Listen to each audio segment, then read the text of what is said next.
Let me say it again. We want to thrust them into ministry. Well, you could serve here. We push them in, but we don't trust them when they're in. Because we micromanage them, and we criticize everything that they do. Let me say it again. A lot of times we want to, say it with me, we want to do what? Thrust people in the ministry, but we don't trust them in the ministry. Do more trusting and less thrusting. So trust is the glue that keeps any organization going. Once trust is broken, it is hard for any organization or group of people to develop momentum. When people don't trust you as the leader, they don't care how much Jesus you have inside of you. And a lot of times, people don't trust us because we don't trust them. When you recruit someone new, they're going to make mistakes. Let them make mistakes. Clean it up behind the scenes. Don't clean it up on the pulpit. Don't embarrass them on the stage. Hello? Pastors, trust your young people. Yes, they're going to mess up. Like, our young people run our media ministry. There's like 18 of them. And they make bonehead mistakes sometimes. Like, sometimes they forget to put the giving stuff on the screen. Like, how could you forget to put the giving stuff on the screen? Oh, my bad. You know why? Because they're on their phone, they're multitasking, and they're not paying attention. Or I'm preaching like media, next slide, media, next slide. And then, oops. But here's what happened. I don't push them out. So I tell them, when you're here, you need to be focused. So what we did, a couple weeks ago, we got them all polo shirts that made them feel official. So they have their nice black polo shirt that says Agape Media. So now when they're wearing that, they feel important. So the other day, I'm going from my office to the sanctuary, and when I go, oops, I got to get to work. I got my uniform on. So all of a sudden now, putting a t-shirt on them that says Agape Media with their name on it made them feel official. And they're there at 7 o'clock in the morning. Church doesn't start till 9. The camera people, they're there at 7, they're trying to get everything going. What happened? You have a bunch of young, middle school, high school kids, because we trust them and says, you guys are good with technology, you run the media. One of the kids who run our media department, his name is Brian, he's been in the church since he was 1. Now he's 17. He runs the media department, he plays the bass like a beast. He grew up in the church. And so we gave him the title of leader. You are the coordinator of the production room. All of a sudden now he's telling me, you can't be in here because I said so. You see how important trust is? Okay. So let me move on real quickly. So let me close with this because I could teach this thing for like forever.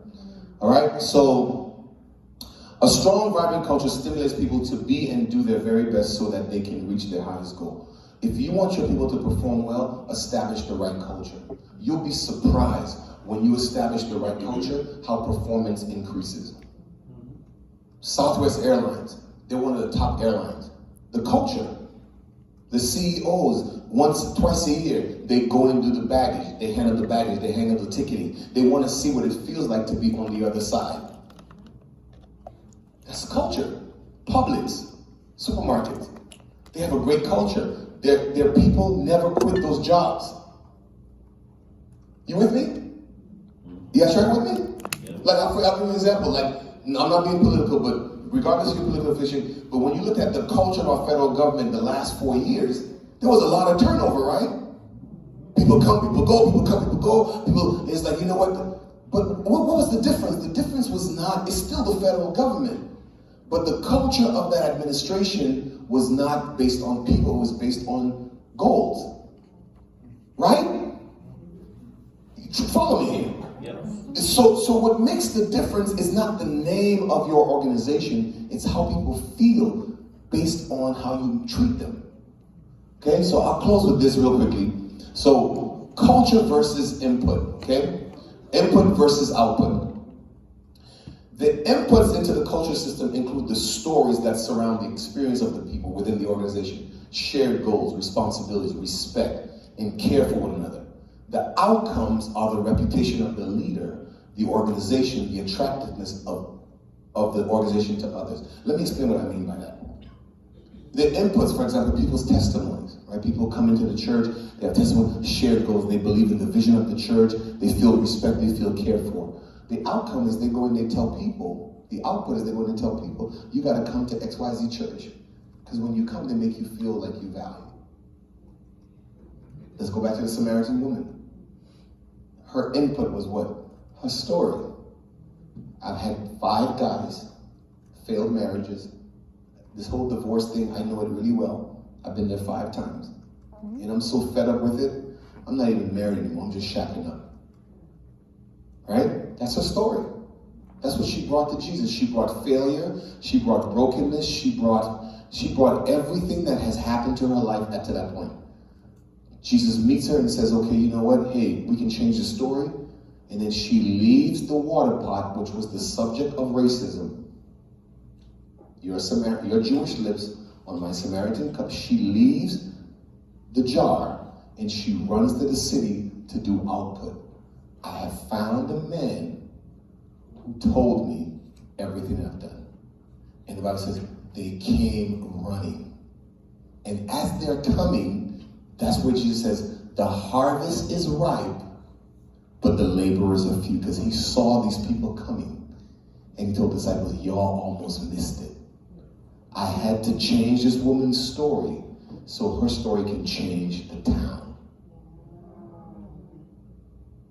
You are going to change your church one story at a time. Don't miss the story. How do we lift? I'm going to close with this. Jesus says, if I be lifted up. How do we lift up Jesus? Let me teach you how to lift up Jesus. Not by singing Hosanna to the God in the Most High. You lift up Jesus by lifting up people who meet Jesus. Y'all missed it. Everyone that you change their story, you just lifted up Jesus. Because they're going to go back and tell other people, I have found a church that accepted me as I am, but they challenged me to become what I've called me. I always say this, accept people how they are, challenge them to become what God has called them to be. You can't do challenge before acceptance. Come on, talk back to me. You've got to accept before you challenge. I'm going to take you. You can come as you are, but you can't stay as you came. Are we good? Yes. Pastor, we got to do this thing like really soon. Like before the end of the year, kind of type soon. I'm dead serious. How many guys would come to Baraka if we did a whole weekend on culture? Because I could teach this